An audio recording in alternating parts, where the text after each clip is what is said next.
Meron tayong kasabihan na hindi nagsisinungaling ang isang bata. Wala pa raw kakayahan ng isang bata na magsinungaling kaya lahat daw ng lumalabas sa bibig nito ay totoo. Ngunit totoo nga kaya na sa lahat ng pagkakataon ay totoo ang sinasabi ng mga bata? Totoo nga ba na hindi nila kayang magsinungaling at paano kung kakaibang katotohanan ang sinasabi sa iyo ng isang bata? Katotohanan na magbibigay sa iyo ng kilabot at ng takot.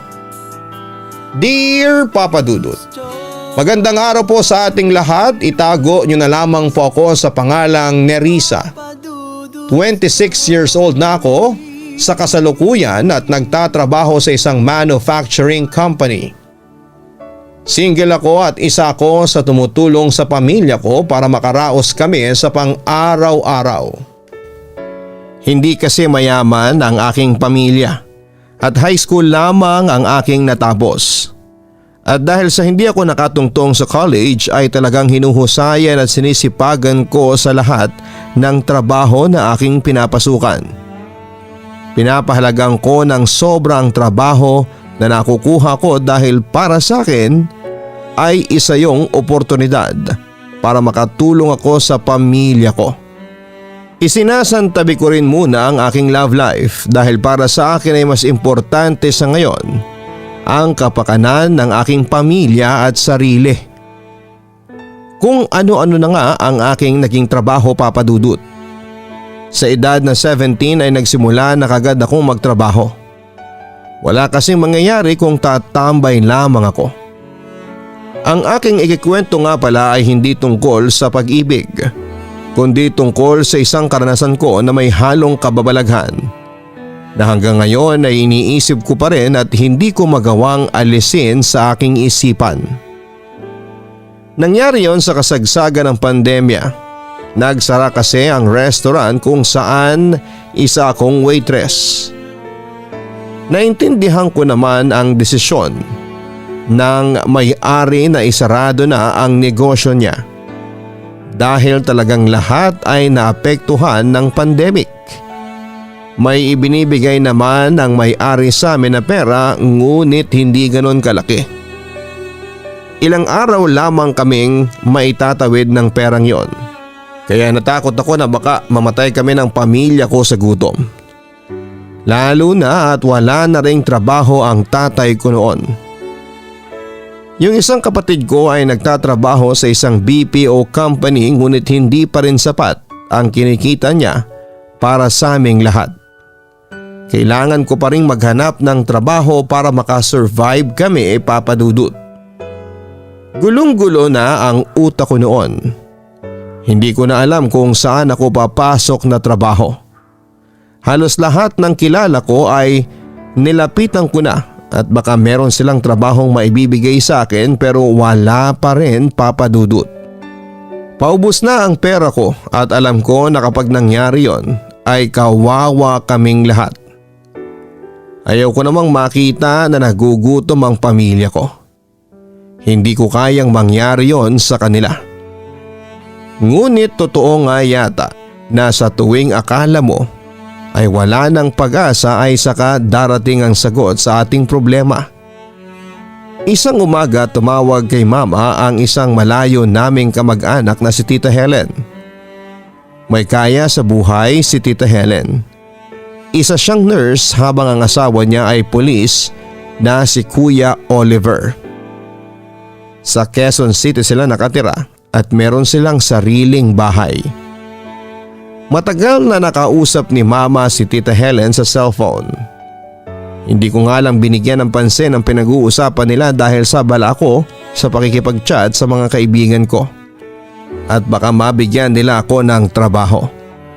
Nang matapos ng kausapin ni Mama si Tita Helen ay lumapit siya sa akin nang nakangiti. Ano pong meron, Mama? Good news ba? Tanong ko. Oo, Nerissa, good news.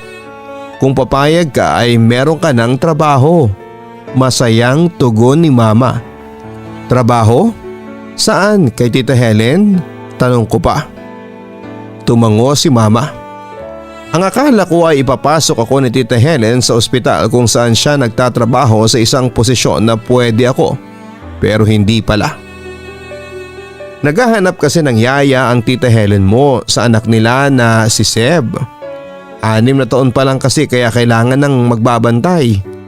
Yung yaya kasi ng anak niya ay umuwi ng probinsya at di na nakabalik dahil sa pandemya. Hindi na nga raw nakakapasok ang tita mo sa ospital. Paliwanag pa ni mama. Kung ganun ako ang nirekomenda mo sa kanya? Tanong ko pa. Oo. Nagtanong kasi ang tita Helen mo kung meron akong anak na pwedeng magtrabaho sa kanya. At ikaw nga ang sinabi ko. Kaya kung papayag ka ay meron ka ng trabaho ulit ni Risa. Sagot naman ni mama. Siyempre hindi na ako nag-isip pa, Papa Dudut. Pumayag na ako dahil baka kapag nag-isip pa ako ng matagal ay may iba nang makuhang yaya sina tita Helen. Ramdam ko kasi na kailangan na talaga nila ng yaya para kay Seb. Kaya tinawagan ulit ni mama si tita Helen para sabihin na payag na akong maging yaya ng anak nila. Kinausap ako ni tita Helen sa cellphone at noon ay pinaliwanag niya na kailangan niya kasing magtuloy-tuloy sa pagpasok sa ospital. Lalo na at kasagsagan ng pandemic. Kailangan ng frontliners na kagaya ni tita Helen. Nagkasundo na rin kami pagdating sa usapin ng sahod at benefits.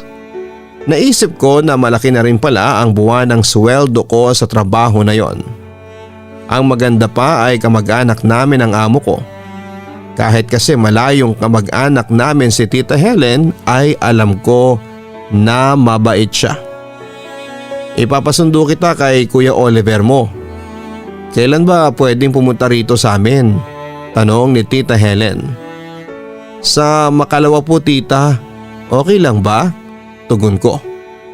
Sige, no problem. Para makasama mo rin ang family mo kahit na isang araw. Basta mag-ready ka na sa Makalawa ha? Salamat kasi pumayag ka.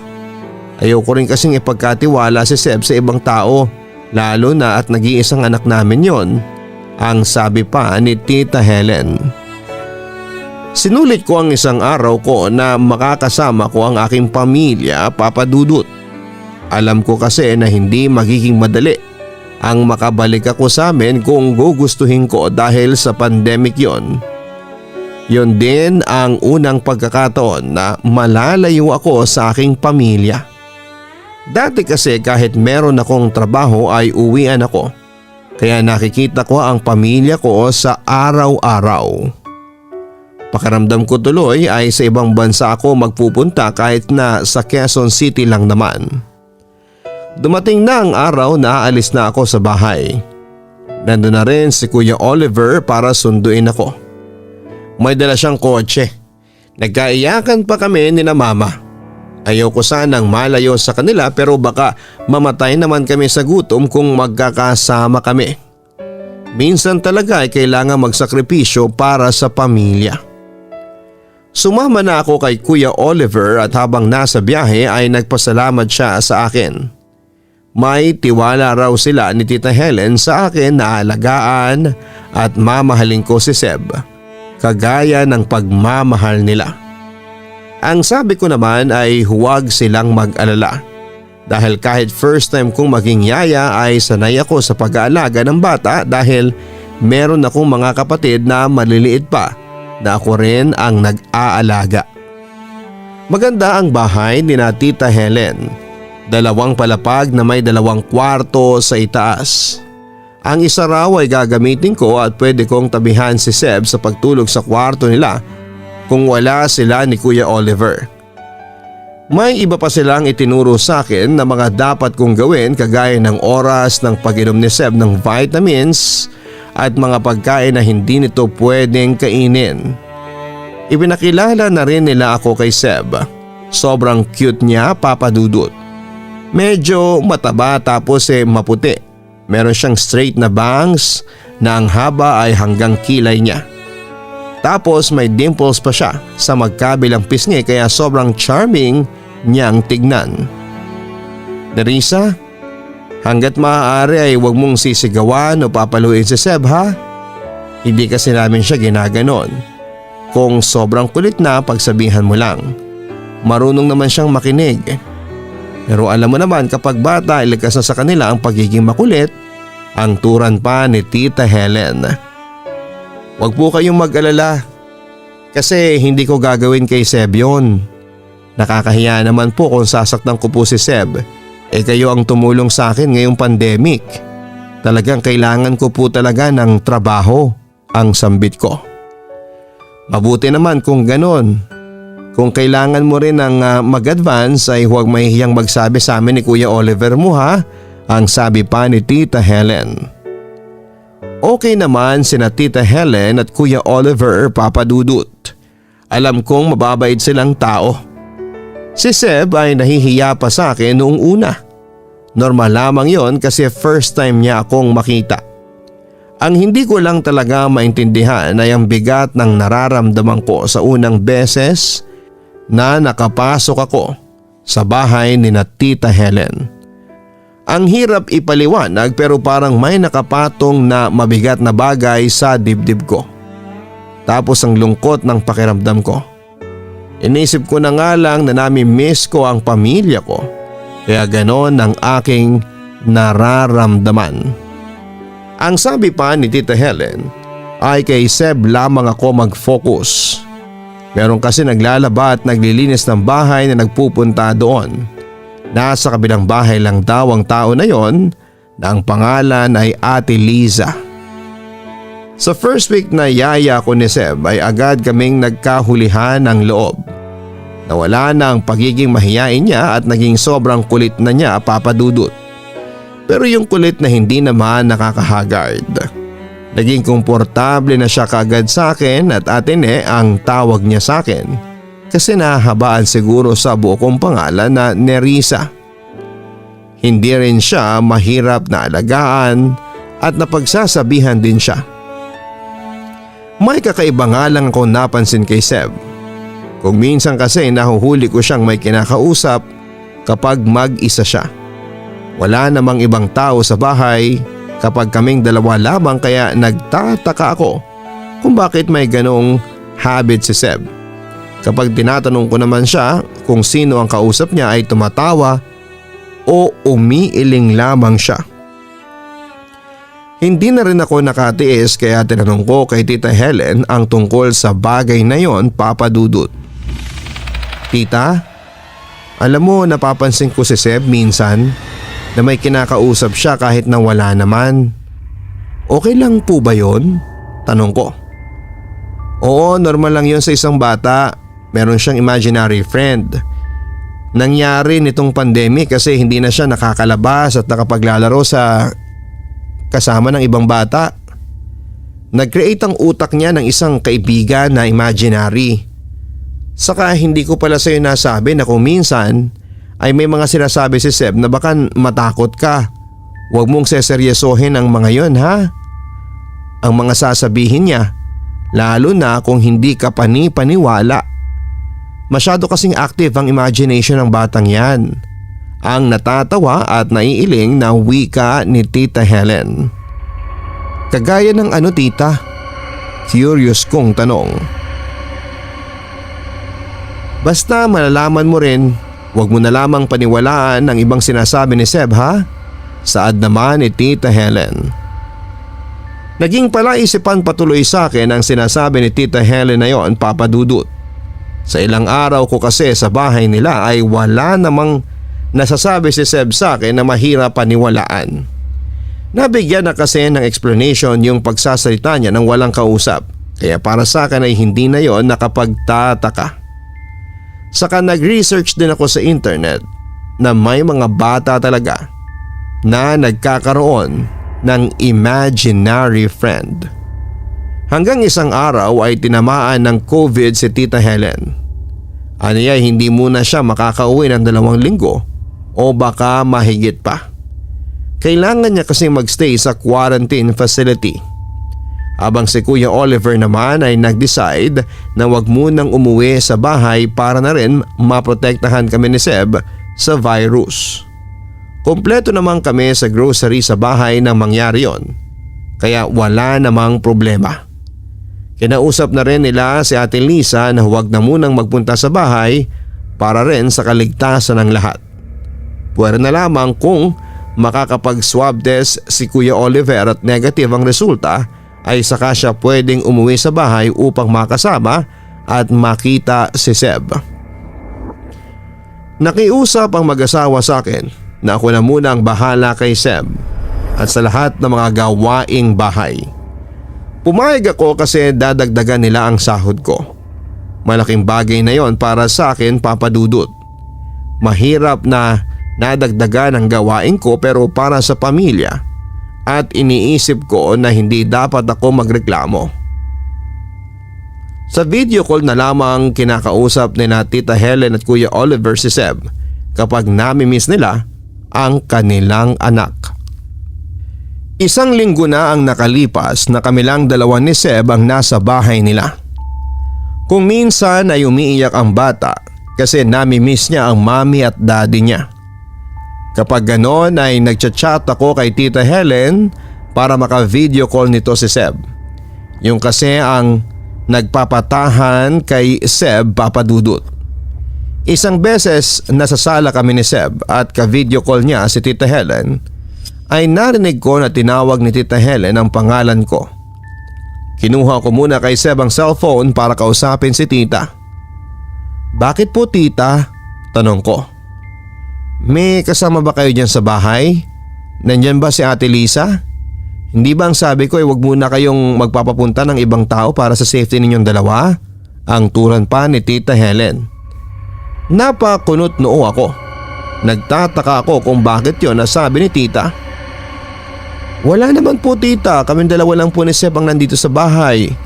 Promise, wala po akong ibang pinapapunta rito simula nung nag-quarantine ka," matapat kong sabi. Kanino yung anino na nakita kong dumaan sa likod ni Seb? Parang nagmamadali pa nga. Tugon nga ni Tita Helen. Napatingin tuloy ako sa likod ni Seb at sa paligid pero wala akong nakitang ibang tao. Biglang nagtaasan ang balahibo ko nang hindi ko alam. "Tita, wala naman pong ibang tao dito, baka namamalikmata lang kayo," ang sabi ko. Hindi ko alam kung talaga bang may nakitang anino si Tita Helen. Pero pagkatapos ng video call na yon ay biglang umiyak ng malakas si Seb. Nag-aalala ko siyang kinarga at pilit na pinatahan. Sabi ko wag na siyang umiyak kasi bukas ay tatawagan ulit namin ang mami niya. Kailangan na kasing magpahinga ni Tita Helen dahil matagal na silang magkausap ni Seb. Napansin ko nga na medyo hinihingal na siya. Pero ang sabi ni Seb ay hindi siya umiyak dahil doon. Bigla siyang may tinuro sa may hagdanan kahit na wala namang kakaiba doon. Napansin ko rin na iba ang iyak niya. Parang iyak yon ng takot. Isiniksik niya kasi sa dibdib ko ang mukha niya na parang may ayaw siyang makita. "Ano bang problema, Seb? Natatakot ka ba?" Ang natataranta kong tanong sa kanya. Panay na ang haplos ko sa likod niya dahil ang lakas ng iyak niya. "Ate Ne, my girl walang ulo," sigaw ni Seb habang nakaturo sa may hagdanan. Napatingin ulit ako sa hagdanan pero wala naman akong nakitang kagaya ng sinasabi niya, Papa Dudut. Pero nagtaasan ang balahibo ko sa aking magkabilang braso. Bigla akong nanlamig nang hindi ko alam. Natakot ako kahit wala akong nakikitang nakakatakot. Basta ko na lamang siyang naramdaman. Inilabas ko muna sa harapan ng bahay si Seb para malayo siya roon sa hagdanan. Unti-unti ay tumahimik na siya hanggang sa tumahan na siya. Umupo kami sa may harapan ng pinto at tinanong ko siya kung totoo ba ang nakita niya. Tumango lamang si Seb. Naalala ko ang sinabi ni Tita Helen na may mga sasabihin si Seb sa akin na hindi totoo. Kaya inisip ko na isa yon sa mga bagay na yon, Papa Dudut. "Seb, hindi totoo yung nakita mo, ha? Gawa-gawa lang siya ng imagination mo. Walang ganung babae dito sa house ninyo." Mahinahong kong paliwanag kay Seb. Umiling si Seb. "Totoo siya, Ate Ne. Meron pa nga sa house na bigay pero mabait siya sa akin. Yung girl na walang ulo ang bad. Gusto niya akong saktan." Inilagay ni Seb ang isang kamay niya sa leeg na parang ipinapakita niya kung ano ang ginagawa sa kanya noong babaeng walang ulo. Kahit papaano ay may takot pa rin akong nararamdaman, Papa Dudut. Iba kasi kapag batang nagkwento. Parang totoo ang lahat ng sinasabi niya. Lalo na at merong paniniwala na hindi nagsisinungaling ang mga bata. Yung mukha ni Seb para bang totoo talaga ang mga sinasabi niya. Totoo ang takot na ipinapakita niya sa akin at hindi siya basta na lamang umaarte. Kahit na sinabi ni Tita Helen na huwag akong maniwala sa mga sinasabi ni Seb, kung minsan ay hindi ko pa rin maiwasan ang mag-isip, Papa Dudut. Paano kung totoong nakakakita pala si Seb ng mga multo? Paano kung meron siyang third eye? May naalala kasi ako na may nagsabi sa akin na karamihan ay sa bata nagpapakita ng mga multo at elemento kasi ang iba sa mga bata ay hindi pa aware na nakakatakot ang mga ito. Ngunit kung nakakakita nga talaga si Seb ay mukhang alam na niya ang nakakatakot at hindi. Isang linggo na ang nakalipas nang bumisita si Kuya Oliver sa bahay nila. Negative naman ang resulta ng swab test niya kaya ayos lang.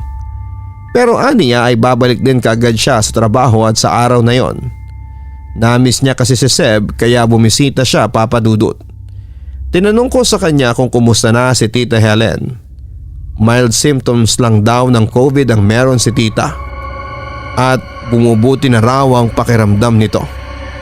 Magdasal daw kami na sana after 14 days ay wala na ang virus sa katawan ni Tita Helen. Bago sumapit ng gabi ay umalis na si Kuya Oliver sa bahay, Papa Dudut. Habang pinapakain ko si Seb ng hapunan ay panay ang lingon niya sa ibaba ng lamesa. Tapos ay tumatawa siya. Akala ko ay kung ano ang meron sa ilalim ng lamesa kaya sumilip ako. Wala naman akong nakita, Papa Dudut. Seb, may nakikita ka na naman ba na hindi ko nakikita? Tanong ko. Atine, may little boy na gustong makipaglaro sa akin eh. Itinuro niya ang ilalim ng lamesa. Ikaw talaga kung ano-anong nakikita mo kahit na wala naman. Ubusin mo na ito para pagkatapos ay tuturuan kitang magbasa. Pilit kong iniiba ang usapan kasi hindi ko gusto kapag nagsasalita si Seb na meron siyang nakikita na hindi ko naman nakikita. Totoo ang sinasabi ko, Ate Ne. May little boy talaga dito. Panay ang turo ni Seb sa ilalim ng lamesa. Kinausapan niya ang sinasabi niyang little boy. Sinabi ni Seb na hindi siya pwedeng makipaglaro dahil sa tuturuan ko pa siyang magbasa. Nagsorry pa nga si Seb, Papa Dudut. Naging kakaiba na ang pakiramdam ko simula ng pangyayaring yon, Papa Dudut. Feeling ko ay may third eye talaga si Seb at may hinala ko na alam yon ni Tita Helen. Ayaw niya lang aminin sa akin kasi baka matakot ako at umalis na sa pag-aalaga kay Seb. Ganun pa man ay nangako ako sa aking sarili na hindi ako aalis sa bahay na yon kahit pa malaman ko na totoo ang hinala ko na yon, Papa Dudut. Kailangan ako ni na Tita Helen at kailangan ko rin ng trabaho. Kailangan ko ng pera hindi lang para sa akin kundi para na rin sa aking pamilya. Ika-10 araw na namin ni Seb na kaming dalawan lamang ang magkasama sa bahay nila. Halos araw-araw ko pa rin siyang nahuhuli na nagsasalita ng walang kausap. Kapag nakikita ko siyang ganon ay natatakot na ako. Kung dati binabaliwala ko yon, nang sandaling yon ay hindi na. May isang pangyayari ang hindi ko makakalimutan na naranasan ko habang nagbabantay ako kay Seb. Kung minsan kasi ay naglalambing si Seb na basahan ko siya ng storybook niya hanggang sa siya ay makatulog. Gusto niya rin ay sa kwarto ko siya matutulog simula nang kaming dalawa na lamang muna ang nasa bahay. Ang sabi niya kasi ay nasa kwarto ng mommy at daddy niya yung girl na walang ulo. Habang nasa katabi ko si Seb at nagbabasa ako ng storybook na siya ang pumili ay nagulat ako nang bigla niyang ituro yung pinto ng aking kwarto. Ate Ne, pumasok yung little boy, malakas na sabi ni Seb. Talagang nagtaasan ang balahibo ko nang biglang bumukas ang pinto kahit nakalapat lamang yon. Oo, alam ko na hindi ko yon inilak pero imposible pa rin na bumukas yon ng kusa. Binitawan ko ang storybook at napayakap kay Seb. Nasaan na yung batang lalaki? Umalis na ba? Natatakot kong tanong kay Seb.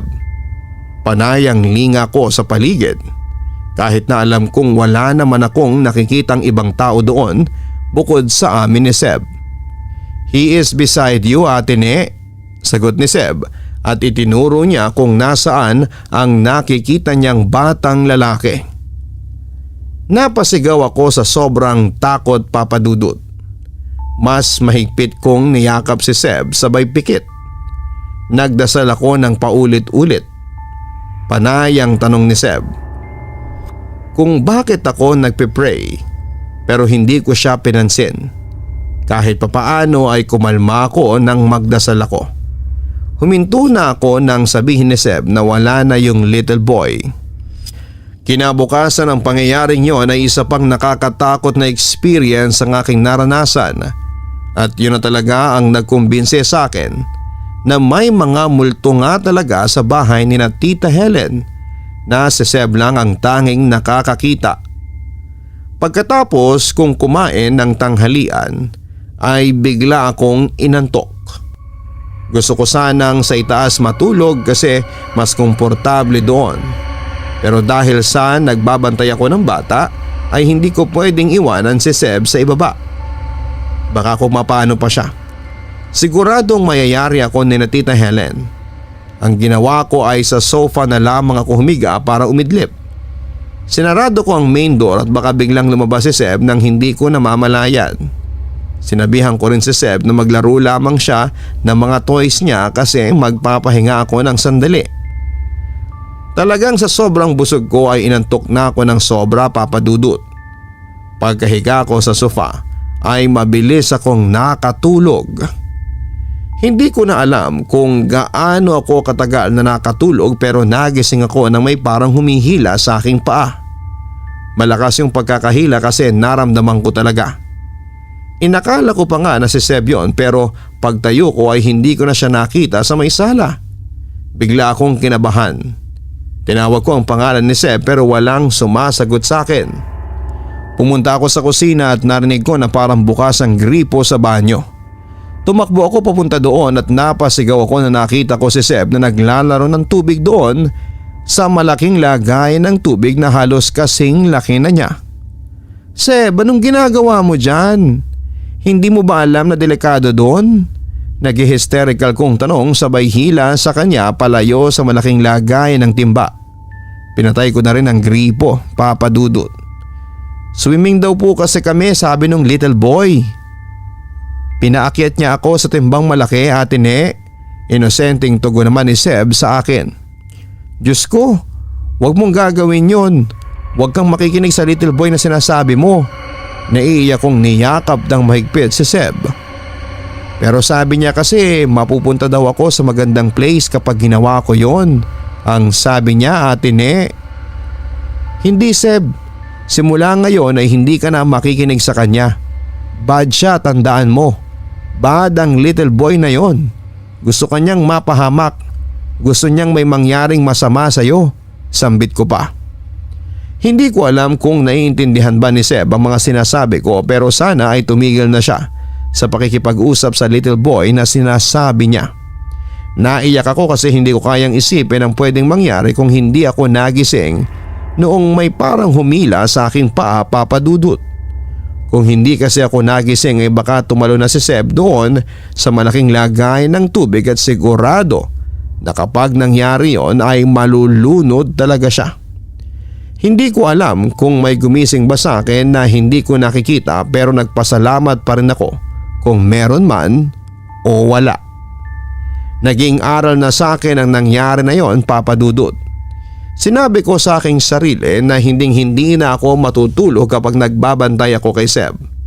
Walang ibang titingin sa bata kung hindi ako lamang at kapag may nangyari kay Seb na hindi maganda ay hindi talaga kakayanin ng konsensya ko At baka habang buhay din akong sisihin ni na Tita Helen at Kuya Oliver. Kaya kung meron man talagang humila sa paa ko para magising ako ay nagpapasalamat ako sa kanya, Papa Dudut. Para bang napakalaki ng concern niya kay Seb para gawin niya yon. Tapos yung sinasabi ni Seb na little boy na mabait, sa tingin ko ay hindi talaga yon mabait dahil parang yun pa ang nagtulak kay Seb sa kapahamakan o kamatayan. Tapos na ang pagka-quarantine ni na Tita Helen at masaya niyang ibinalita sa akin na makakauwi na siya kinabukasan. Nag-negative na raw siya sa swab test at excited na siyang makauwi ng bahay. Miss na kasi niya si Seb dahil mahigit 2 linggo na niyang hindi nakakasama ang nag-iisang anak niya. Naglinis na ako ng bahay dahil nakakahiya kung madumi ang bahay pagdating ni Tita Helen. Siyempre galing siya sa sakit kaya dapat ay malinis ang kanyang kapaligiran. Habang naglilinis ako ay nasa sala na si Seb at naglalaro ng mga laruan niya. Inuna ko talagang linisin ang sala para doon muna si Seb habang naglilinis ako ng ibang parte ng bahay. Nang sa taas na ako maglilinis ay sinarado ko ang pinto ng CR at ang main door. Ayoko na kasing maulit yung nangyari dati. Pinagsabihan ko rin si Seb na kahit na anong sabihin ng little boy sa kanya ay huwag niyang papakinggan.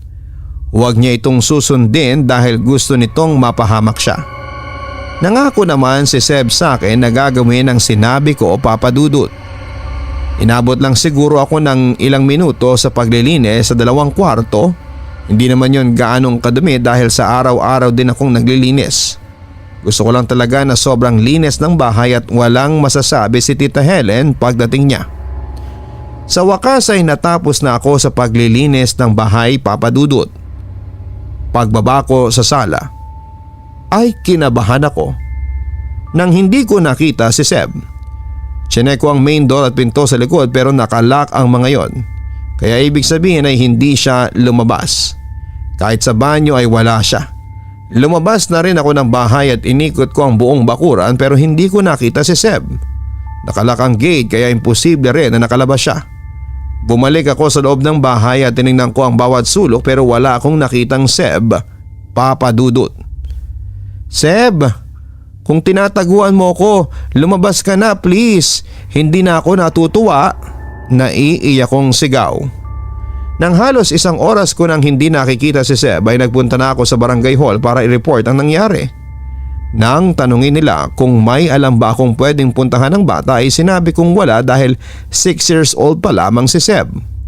Wala yung kaibigan na pupuntahan dahil kami lang ang palaging magkasama. Nakiusap ako sa mga naroon na sana ay tulungan nila akong hanapin si Seb kahit na wala pang 24 hours siyang nawawala. Nangako naman sila na gagawin yon. Umuwi akong namumugto ang mga mata at tulala. Hindi ko maintindihan kung paanong nawala si Seb kung nasaan na ba siya. May kumuha ba sa kanya? Gusto kong saktan ang sarili ko ng sandaling yon dahil alam kong nagkaroon ako ng pagpapabaya sa pangalawang pagkakataon. Masyado ako naging kampante, Papa Dudut.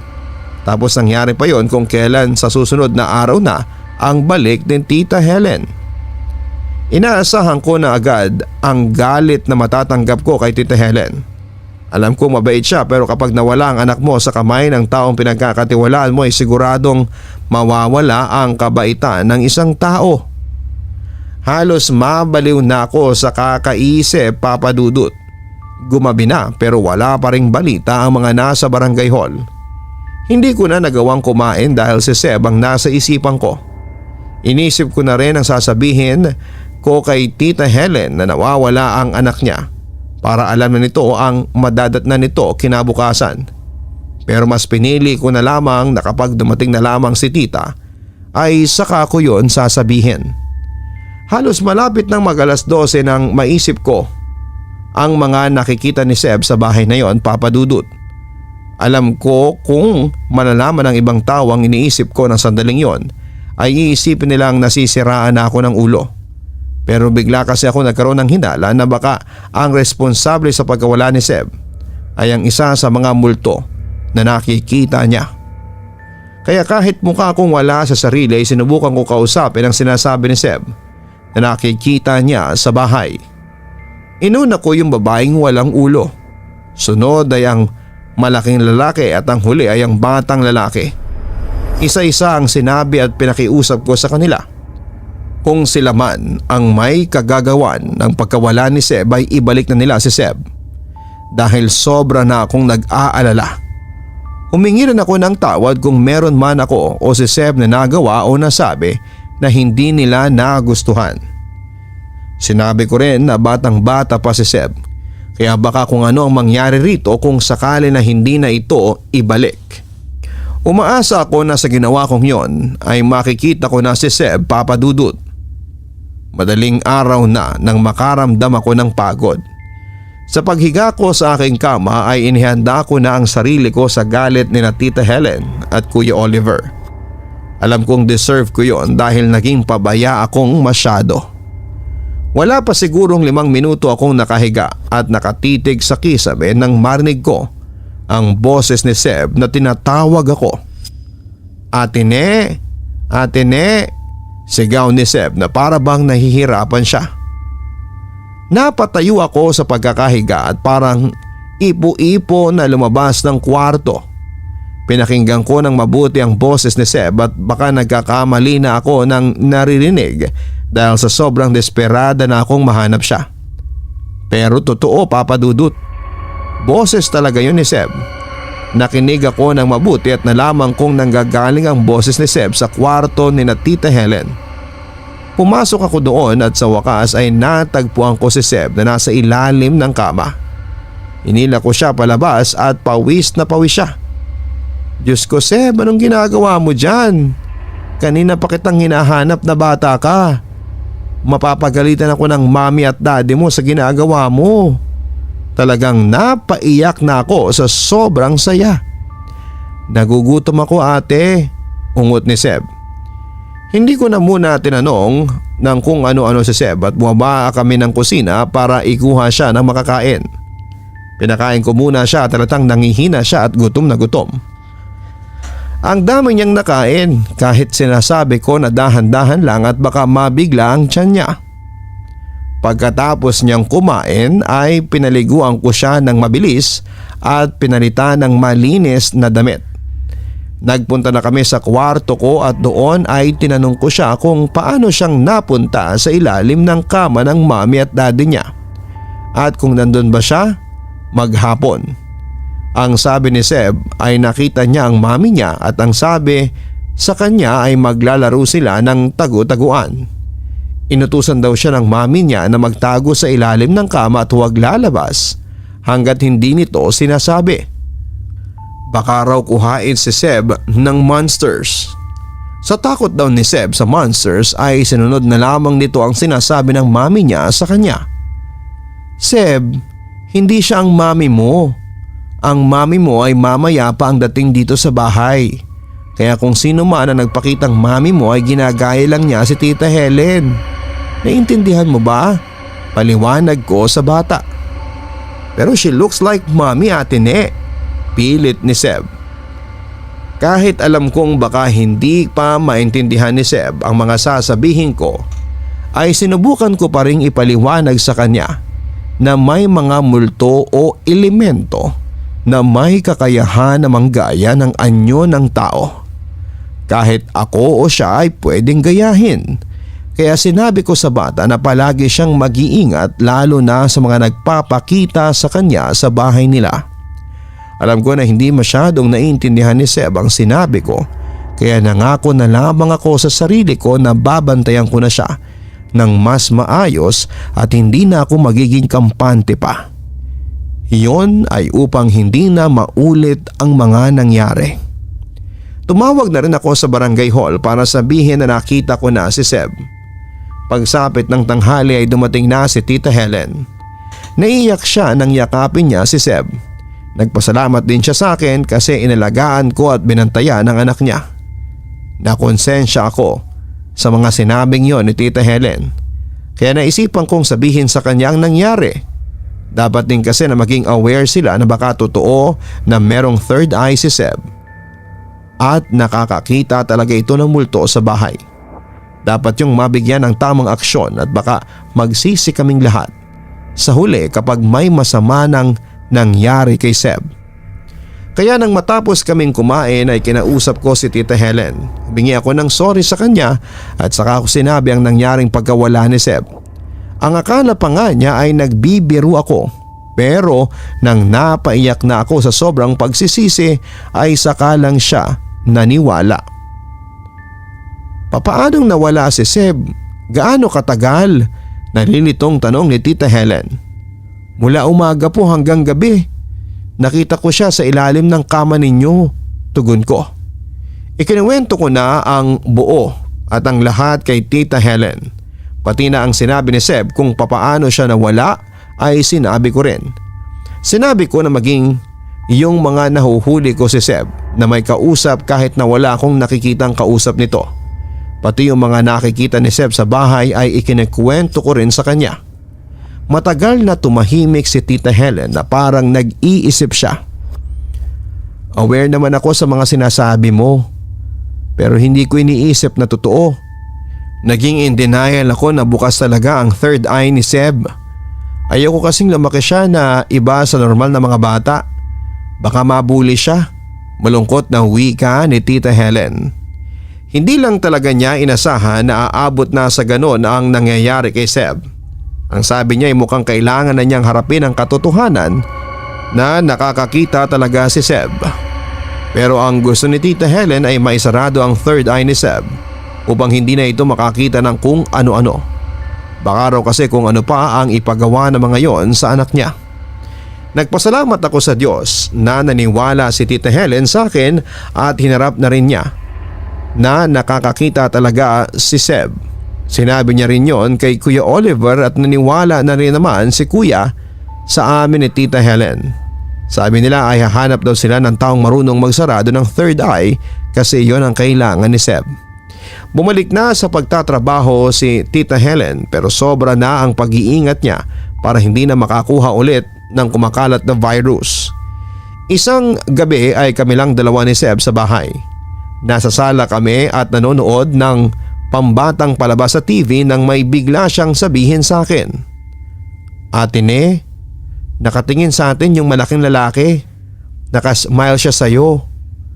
Sabi ni Seb na para bang normal lang ang lahat para sa kanya.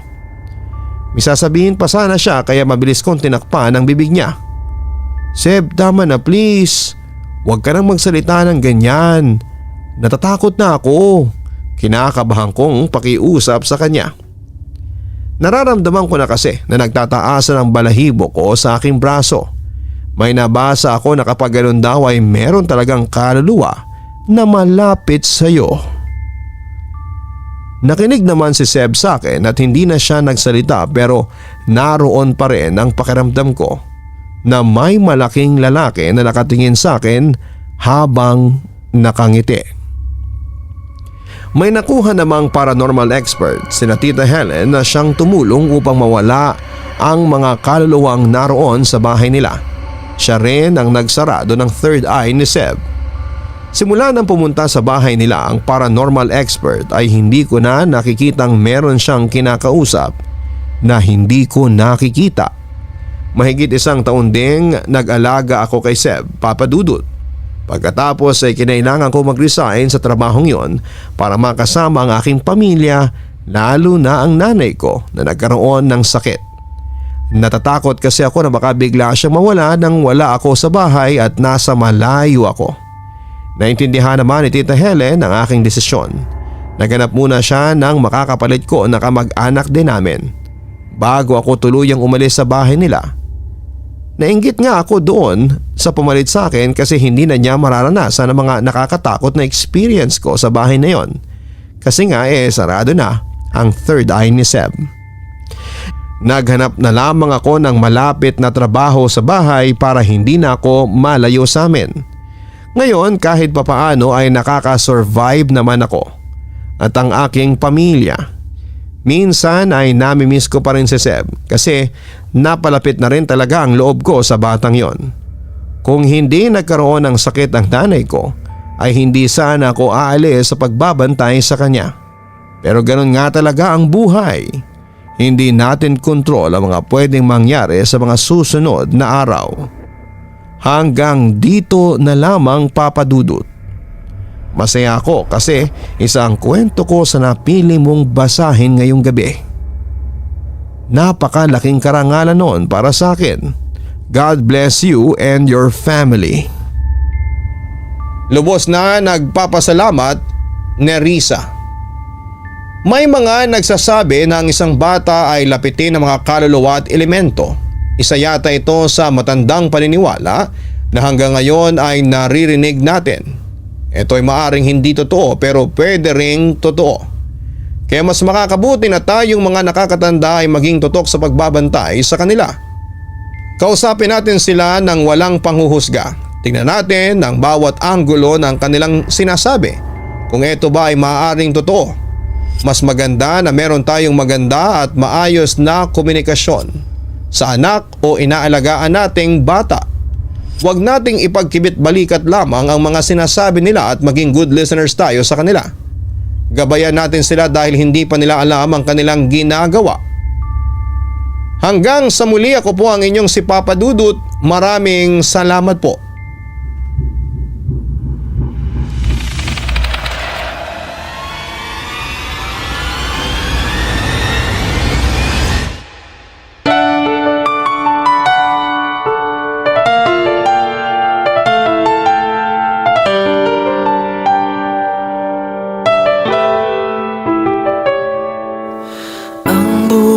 Ay mahiwaga,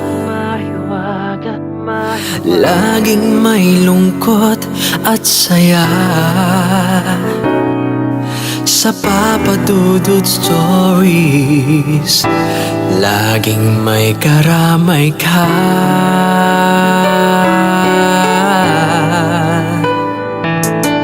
Mga problemang kaibigan, dito ay pakikinggan ka. Sa Papa Dudut Stories, kami ay iyong kasama. Dito sa Papa Dudut Stories, ikaw ay hindi nag-iisa.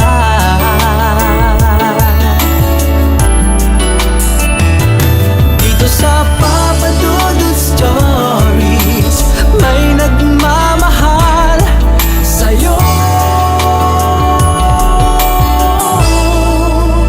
Papa Dudut Stories, Papa Dudut Stories,